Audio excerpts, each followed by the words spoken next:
that love. Come on and hear the music.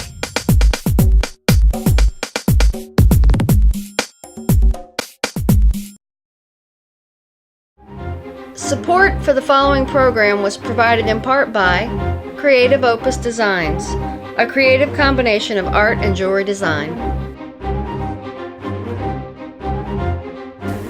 Welcome to Musically Hot in the DMV. I'm your host, Angela. Each week I get to know artists with various degrees of musical training. Some are classically trained, others are self-taught. The one thing they all have in common is they are all musically hot. This week, I sat and talked to Dan Wolff, an independent artist from Ohio. We get to talk about his humble beginnings and his newest release, Old Fashioned Love. Let's do it. Hot damn.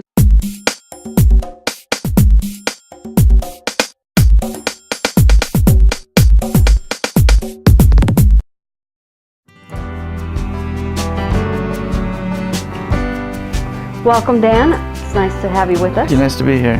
So tell me a little bit about yourself, where you're from. Well, originally I'm from Ohio. I'm from the middle of nowhere farm country.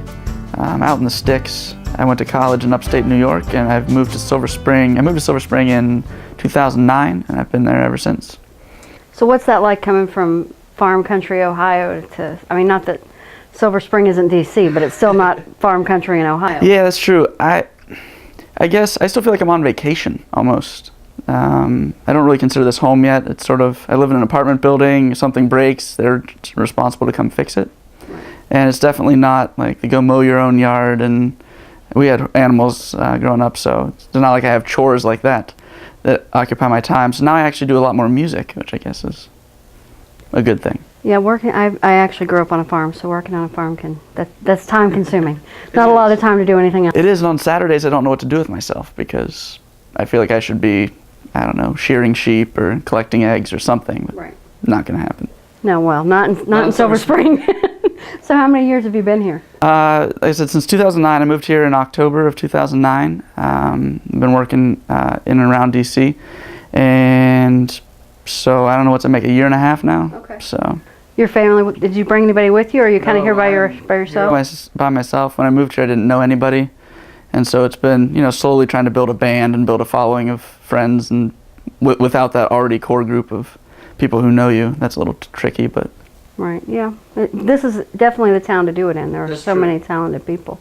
So are you classically trained? Are you did you learn in your spare time while you were at home? How did that come about?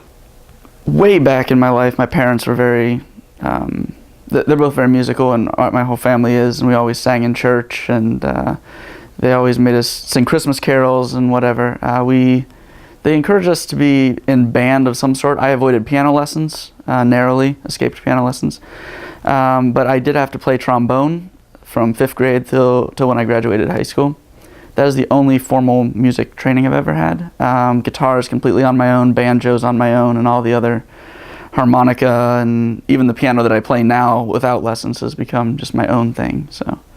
Okay, and do you write all of your own music, and do you read music, or is it just you kind of... I read bass clef. Okay. I can read treble clef really slowly, but bass clef I can still read, but most of the time for guitar stuff it's all in tab form, and for piano I play by ear. So. And what do you use as inspiration to write your songs? I never had a muse, like not a Yoko Ono or a Yoko, oh dang it. Never had a muse like Yoko Ono or like a Patty Boyd, but so definitely not inspirational like the Beatles had. But I think that whatever's going on in your life, it always slips in. I try not to write about anything that people will be able to point to and say like that's a specific event, or that's about me, or that's about the situation we were in, because I think I want to keep things universal, so that any listener can listen and sort of grasp onto things and say like this applies to me, and this is like, it can kind of touch them on a deeper level than just being into the music. So no, I don't really have a muse, and I don't have a specific inspiration, but I think you definitely draw from all your life experiences and the things that go on in your life to build your repertoire.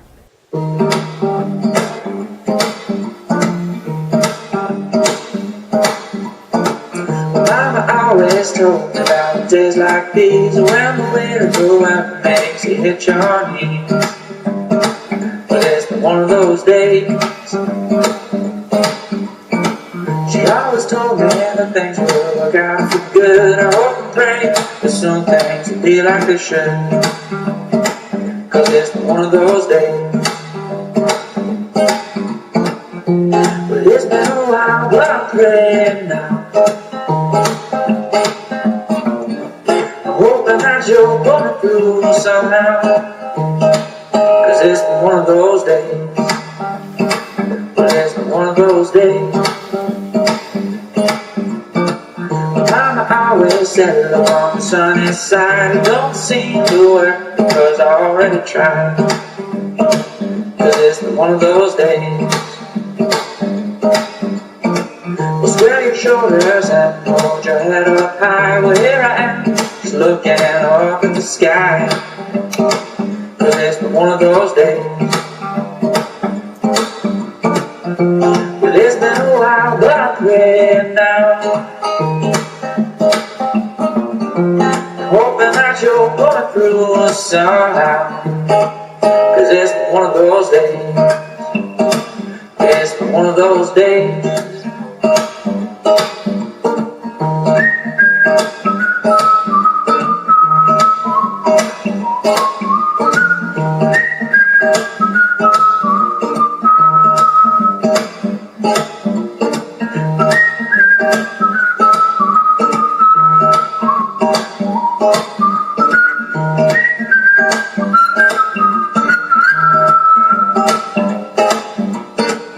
So I grit my teeth and I try to smile and close my eyes and hope that in a while I look back and laugh at this one of these days.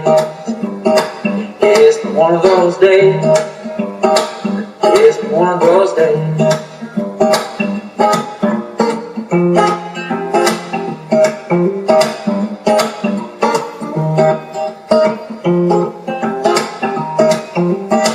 Well, it's been one of those days.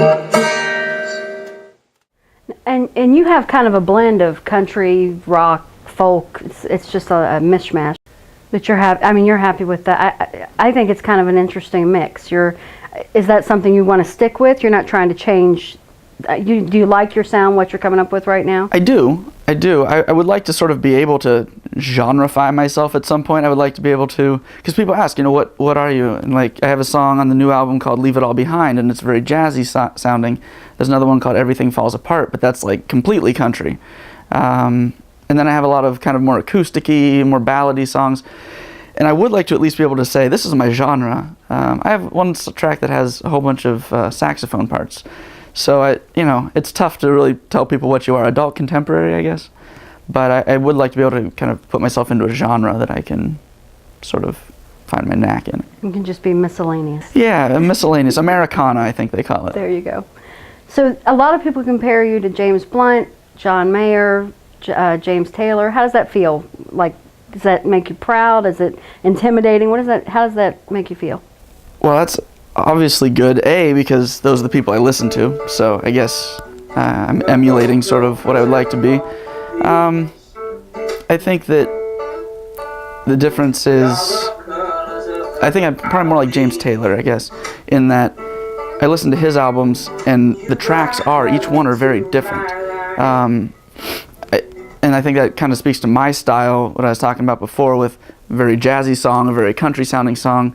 James Taylor's songwriting is, oftentimes similar, but the instrumentation and the music of it changes. And I think that makes it more interesting. I have a hard time, I try to listen through the whole, everybody's albums. I want to hear, like, when Bruno Mars comes out with an album, I want to listen to the whole thing. But I have a hard time, like, sitting through a lot of different people's albums when every track is the same instrumentation, the same beat, the same. And I think that's one thing that I have different than maybe a lot that you hear on the radio, is that all of my songs are very different from each other. And I think that goes back to, like I said, James Taylor and his folky influence. So do you listen to a lot of modern music? Do you like newer music?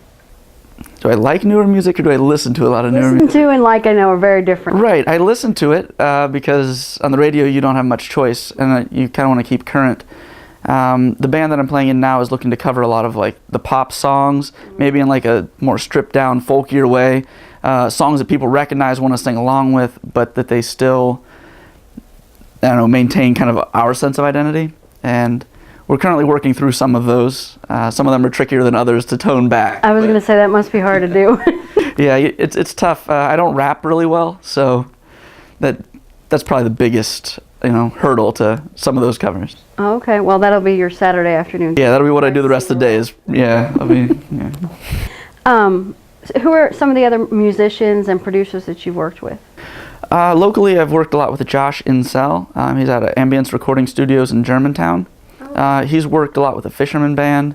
Other good guys who come out of there, like Chris Compton. Those guys I've got the chance to work with and play with, not necessarily on a record level, but on a personal level, hanging around the studio, playing with those guys. Andy Westcott is part of Homemade Wine. They're on tour right now, and he played the leads on most of the tracks on the Old Fashioned Love album that I recorded. So you're, see now, you've played in a lot of venues in the area throughout Maryland, D.C. I don't know if you've played throughout the West Coast or East Coast, over to the West Coast, if you're more local. How's the reaction been from the locals here in the area? Do they recognize you now? Are they starting, like, have you been recognized when you're walking down the street? Hey, I saw you play the other night, or? It's not been to that point yet. This has happened in like New York and back home in Ohio a little more. DC is a little tougher because it's, I want to say, like a more urban music scene. And now my band is starting up, and I think that we're maybe starting to make a name for ourselves, which is cool. But until the last year, I've been a solo artist. So I'm like the guy that you see, I don't know, out at the patio at Ruby Tuesdays or something playing. And it's not so recognizable. I was playing a gig in Canton, Ohio, and some guy, came in, got coffee, he and his wife, and they were leaving. And she walked out the door, and he was lagging behind, and I started playing a new song, which is Gypsy Folk Shop. And all of a sudden, he ran back in, set his coffee cup down, ran back outside, found his wife. They came back and he made her sit down. They watched the rest of the set for like 2 hours. At the end, he said, hey, recently I was on this, it's called Rails to Trails. It's an old converted bike path, or it's now a bike path. And he said, we were on this path, we came to this little small town. He said, we were in this little shop, this little, had little knickknacks and things. He was just looking around. He said, and this song comes on the music player there. And he's like, that's a really cool song. She said, oh yeah, it's about this store. This song was written for this store. He said, wow, that's really cool. Well, flash forward in a couple months, and he walks into this coffee shop, and this guy's playing the song. He says, are you the guy? I said, I am, that's me. And it was really cool to see somebody that he's 400 miles away from where I recorded the song, but that he was like, I've heard that song, I know that shop, and I know the place, and that's you. Wow. It is, and it's really cool. And plus, he stuck around for 2 hours just to tell me that. So apparently, he liked the rest of the set too. So. Well, that must make you feel good. Very encouraging night overall, I'd say. Yeah. It's kind of a small world when you see people, come together like that. So you have a new album, Old Fashioned Love. Tell me a little bit about that. Old Fashioned Love is actually the third album that I've come out with. The first one was when I was in college. I didn't really know what I was doing. I got some studio musicians to kind of help me out. We played through some stuff. It sounded okay. I wanted to do like a solo acoustic album because I felt like I wanted to identify myself as an artist. I didn't know what my sound was going to be, but I wanted that Iron and Wine stripped down sound. From both those albums that were then released, I took some from each and combined them into one album that I redid the way I wanted, the best way that each song could be heard, I think. And that's sort of what Old Fashioned Love is. For those people that have bought some of the earlier albums, they may think that it's some of the redone material, and so I don't want to completely oversell. This is brand new material, but it's definitely different, and it's definitely better than what you've heard before. And there's also new songs that no one's heard before. In fact, some of them I had never played live, probably still haven't played live, that are only on the album. They're a little more intimate songs, and I thought that, I don't know, they're not maybe the best thing for like a dancing venue, but they're important to see who I am as an artist. Okay. And where can we find your music if we want to find out more? My tracks, well, all three albums Old Fashioned Love being the newest, but also the solo acoustic one, which is called One of Those Days, and Here's to Someday, which was the kind of band demo that I had done a few years back. All of that is available on iTunes, Amazon. It was available on like Dig Station and some of those other ones. Now, Old Fashioned Love is also available, all those tracks, there's 12 tracks, and all those 12 tracks are also available on MySpace, Reverb Nation, but Spotify, Groove Shark, and the most recent one is Pandora. Right. And it's Dan Wolff with 2 F's. It is Dan Wolff with 2 F's. Well, thanks for joining me, and well, hopefully we'll have you back maybe with the band next time. Awesome, thank you so much. Thank you. It was really great getting to know more about Dan Wolff. If you'd like to get a copy of his latest album, Old Fashioned Love, visit his Reverb Nation page at www.reverbnation.com/Dan Wolff. If you'd like to know more about our show or even be a guest on the show, please visit our website at www.cpo-productions.com. Thanks for joining me. I'll see you next time.